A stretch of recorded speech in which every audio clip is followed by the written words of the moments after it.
Bismillahirrahmanirrahim. Assalamualaikum warahmatullahi wabarakatuh. Alhamdulillahirabbil alamin. Segala puji bagi Allah Subhanahu wa taala atas segala nikmat yang Allah berikan kepada kita. Nikmat kesehatan, nikmat kekuatan, lebih-lebih nikmat keimanan yang selalu melekat di dalam dada kita. Dan masih banyak lagi nikmat-nikmat lain yang wajib kita syukuri. Baiklah anak-anakku yang soleh dan solehah, pada kesempatan kali ini kita akan belajar bersama. Tema kali ini adalah puasa. Seperti yang kalian lihat di sini, puasa ada 5 huruf. Yang pertama adalah P, ya, yang artinya adalah pikiran kita ketika puasa jangan macam-macam. Kemudian U, ucapan jangan yang jorok atau yang baik-baik saja. Yang A, aksi atau perbuatan haruslah yang baik. Yang S, sayangilah sesama, terutama orang tua, saudara kita. Yang A, perbanyak amal.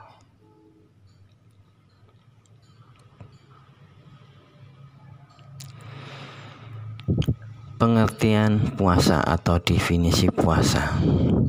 Cara bahasa, puasa artinya adalah mencegah atau menahan diri.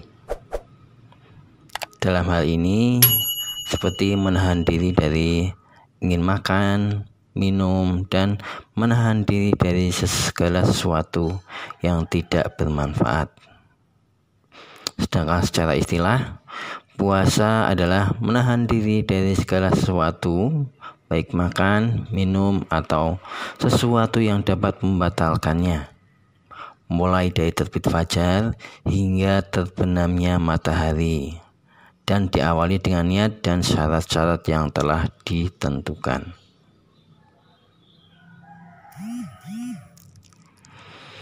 Sedangkan dalil yang menguatkan tentang perintah puasa ini dapat kita ketahui bersama di surat Al-Baqarah ayat 183, yang artinya adalah, hai orang-orang yang beriman, diwajibkan atas kamu berpuasa sebagaimana diwajibkan atas orang-orang sebelum kamu, agar kamu bertakwa. Selanjutnya adalah rukun puasa. Apa itu rukun? Rukun adalah ketentuan yang harus dipenuhi dalam melakukan suatu pekerjaan ataupun ibadah. Dan apabila salah satu rukun ini tidak terpenuhi, maka ibadah itu tidaklah sah. Sedangkan rukun puasa sendiri ada 2. Yang pertama adalah membaca niat. Yang kedua, menahan diri dari segala sesuatu yang dapat membatalkannya, dimulai dari terbit fajar sampai terbenamnya matahari. Sedangkan syarat sah puasa itu ada 4. Yang pertama adalah beragama Islam. Yang kedua, berakhlak sehat. Yang ketiga, sudah balik atau dewasa. Dan yang keempat, mampu menjalankan puasa. Dengan syarat sah puasa, syarat sah puasa bagi seseorang, yang pertama adalah mumayyiz, artinya mempunyai kemampuan membedakan antara yang baik dan yang buruk. Yang kedua, suci dari haid atau nifas, ini khusus bagi wanita. Dan yang ketiga, mengetahui waktu-waktu yang diperbolehkan untuk menjalankan puasa. Yang selanjutnya adalah jenis-jenis puasa yang dapat kita laksanakan dan kita tinggalkan. Yang pertama adalah puasa wajib, ya. Puasa wajib contohnya adalah puasa di bulan Ramadan, puasa nazar, puasa qadha, dan puasa kafarat. Dengan puasa yang hukumnya sunnah, yang pertama adalah puasa 6 hari di bulan Syawal, puasa hari Arafah yaitu tanggal 9 Dzulhijjah, puasa setiap hari Senin dan Kamis. Dengan puasa yang tidak boleh kita laksanakan yaitu puasa yang hukumnya haram. Contohnya adalah puasa pada hari raya Idul Fitri yaitu 1 Syawal, dan hari haji yaitu pada tanggal 10 Hijriah. Selain itu ada juga puasa yang haram dilaksanakan yaitu puasa pada hari tasyrik yaitu tanggal 11, 12, dan 13 Dzulhijjah. Sekarang kita ke pengertian atau definisi puasa wajib. Apa itu pengertian puasa wajib? Puasa wajib adalah puasa yang harus dijalankan oleh seluruh umat Islam. Jika umat Islam melaksanakannya, maka dia akan mendapatkan pahala. Dan jika dia tidak melakukannya, maka dia akan mendapatkan dosa. Untuk puasa wajib sendiri, untuk kelas 4 ini kita akan pelajari 4 jenis. Yang pertama adalah puasa Ramadan. Ya, puasa Ramadan sudah jelas puasa yang dilaksanakan setiap bulan Ramadan dan wajib dilaksanakan oleh seluruh umat Islam. Yang kedua adalah puasa nazar. Yang ketiga puasa qadha, dan yang terakhir adalah puasa kafarat. Kita ke puasa kafarat dulu. Apa itu puasa kafarat? Puasa kafarat adalah puasa yang wajib dikerjakan karena melanggar suatu aturan yang telah ditentukan. Puasa kafarat wajib dilakukan apabila terjadi hal-hal sebagai berikut. Contohnya, tidak memenuhi nazar, membunuh secara sengaja, berkumpul dengan istri pada siang hari di bulan Ramadan, dan masih banyak lagi. Yang kedua adalah puasa nazar. Adalah puasa yang dilakukan karena mempunyai nazar. Nazar adalah janji kebaikan yang pernah diucapkan karena keinginannya sudah terpenuhi.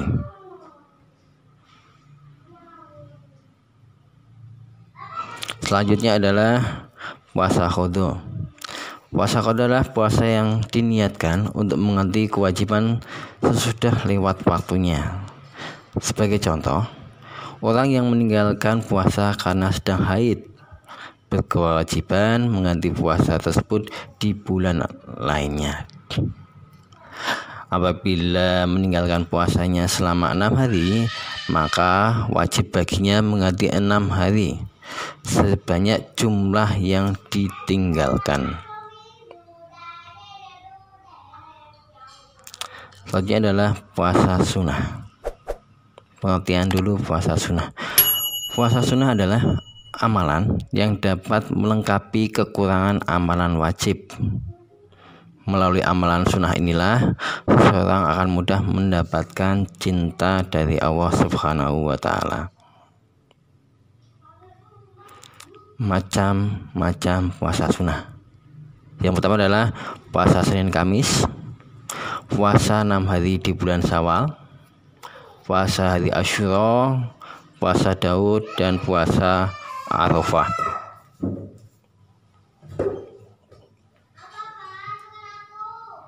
Jenis puasa sunnah tadi udah ya. Sekarang kita ke puasa Senin Kamis ya. Puasa Senin Kamis adalah puasa yang kita laksanakan setiap hari Senin dan Kamis. Keutamaannya puasa Senin Kamis diantaranya adalah pada hari itu dibuka pintu-pintu surga. Yang kedua, Senin merupakan hari kelahiran Nabi Muhammad. Yang ketiga, amalan manusia akan diangkat dan diperiksa di hadapan Allah.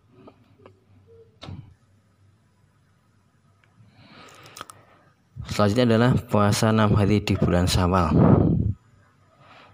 Merupakan puasa sunnah yang dilakukan setelah hari raya Idul Fitri selama masih berada di bulan Syawal. Puasa ini dimulai pada tanggal 2 Syawal selama 6 hari berturut-turut atau secara acak atau secara selang-seling pelaksanaannya. Syaratnya selama masih di bulan Syawal. Puasa sunnah selanjutnya adalah puasa Asyura. Puasa Asyura adalah puasa yang dilakukan pada tanggal 10 Muharram. Lebih baik dilakukan selama 2 hari, yaitu berpuasa sejak tanggal 9 Muharram. Keutamaan dari puasa Asyura adalah menghapus dosa selama setahun dan merupakan puasa yang lebih utama setelah puasa Ramadan. Puasa sunnah selanjutnya adalah puasa Daud. Puasa Daud adalah puasa yang dilakukan secara selang-seling. Sehari puasa, sehari tidak. Puasa Daud ini bertujuan untuk meneladani puasanya Nabi Daud.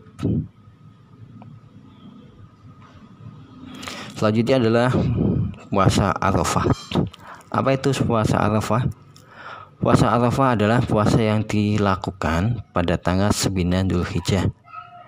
Puasa ini dilakukan bertepatan dengan pelaksanaan wukuf di Arafah yang dilakukan oleh jamaah haji. Puasa Arafah mempunyai keistimewaan yaitu dihapuskan dosa-dosa pada tahun lalu serta dosa yang akan datang. Selanjutnya, ini jenis puasa yang ketiga tadi ya. Tadi ada puasa yang hukumnya wajib, kemudian sunnah dan haram. Untuk puasa haram, contohnya tadi puasa pada hari raya Idul Fitri atau Idul Adha, kemudian puasa pada hari Tasyrik, kemudian berpuasa pada hari yang diragukan.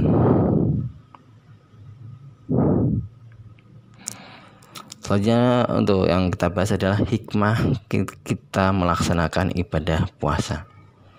Yang pertama, hikmah yang dapat kita ambil adalah dengan puasa kita dapat mengendalikan jiwa kita. Yang kedua, berpuasa dapat menumbuhkan rasa syukur atas segala nikmat. Yang ketiga, dengan berpuasa hati akan menjadi sibuk memikirkan hal-hal yang baik dan selalu sibuk mengingat Allah Subhanahu wa Ta'ala. Dan yang keempat, puasa memberikan waktu istirahat bagi alat pencernaan kita.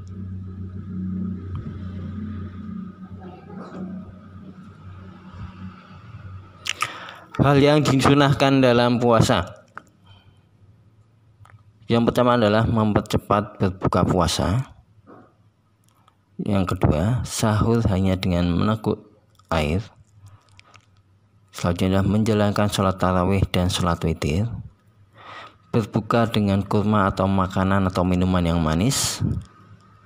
Mengakhiri sahur kira-kira 15 menit sebelum fajar. Selanjutnya adalah disunahkan membaca doa untuk berpuasa, memperbanyak membaca Al-Quran, kemudian iktikaf, memberi buka pada orang yang berpuasa, dan bersungguh-sungguh meninggalkan ibadah 10 terakhir di bulan Ramadan. Ini biasanya kita lakukan di bulan Ramadan seringnya. Yang diperkenankan tidak melaksanakan ibadah puasa. Jadi dalam puasa ini ada yang mendapat rukhsah atau keringanan. Yang pertama adalah orang yang usianya sudah lanjut, ya, atau orang yang sakitnya berkepanjangan. Yang kedua adalah orang yang sedang menderita sakit.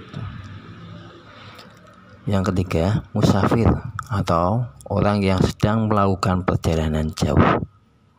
Sedangkan yang keempat, wanita yang sedang hamil atau menyusui.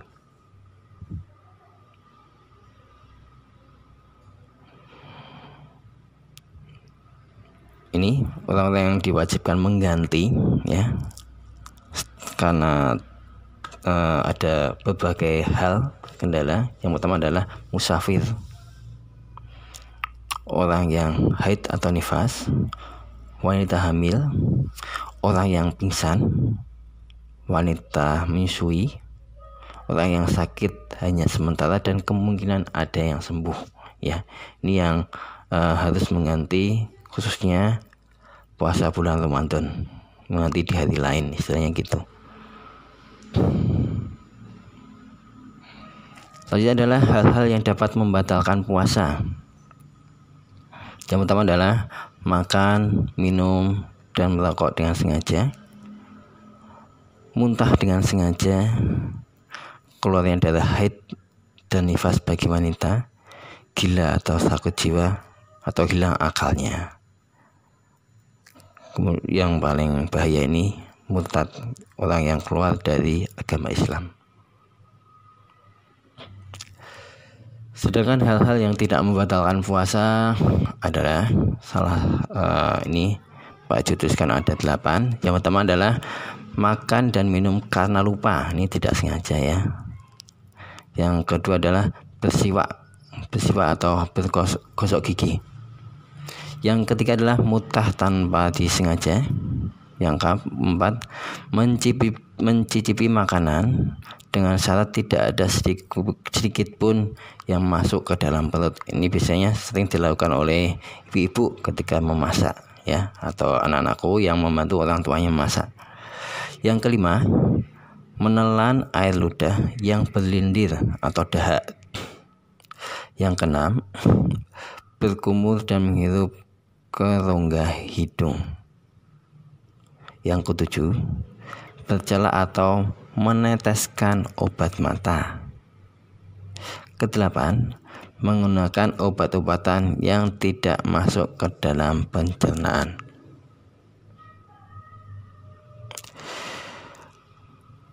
Ini adalah perbedaan niat antara puasa wajib dan puasa sunnah. Ya, ini kita fokus ke puasa wajib dan puasa sunnah dulu.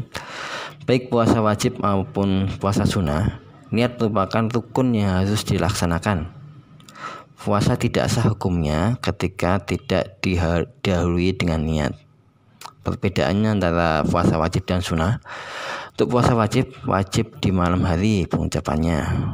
Wajib disebutkan jenis puasanya dan tidak boleh mengumpulkan niat puasa. Maksudnya tidak boleh mengumpulkan niat 2 puasa wajib sekaligus. Untuk puasa sunnah, untuk niatnya boleh di pagi hari sebelum waktu masuk zuhur. Tidak wajib menyebutkan jenis puasanya. Boleh mengumpulkan niat 2 jenis ibadah puasa sunnah atau lebih. Sekian dari Pak Ju. Kalau ada pertanyaan silahkan ditanyakan di Google Classroom ataupun via WA. Sekian, wassalamualaikum warahmatullahi wabarakatuh.